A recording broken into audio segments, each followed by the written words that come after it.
ত্রয়োদশ জাতীয় সংসদ নির্বাচনে প্রার্থীর এজেন্টদের প্রশিক্ষণ দিতে চায় ইউএনডিপি। দুপুরে নির্বাচন ভবনে জাতিসংঘ উন্নয়ন কর্মসূচি ইউএনডিপির বাংলাদেশের আবাসিক প্রতিনিধি স্টেফান লিলার নেতৃত্বে প্রতিনিধি দলের সাথে বৈঠক শেষে এ কথা জানান ইসি সচিব আখতার আহমেদ।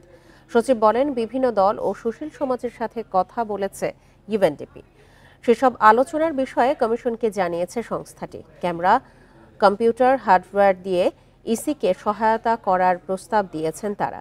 এছাড়াও নির্বাচনে যারা দায়িত্ব পালন করবেন তাদের দক্ষতা বৃদ্ধিতেও প্রশিক্ষণের ব্যবস্থা করবে সংস্থাটি।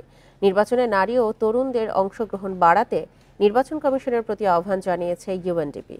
এ সময় ইসি সচিব জানান, সুষ্ঠু নির্বাচন আয়োজনে সব প্রস্তুতি নিচ্ছে ইসি।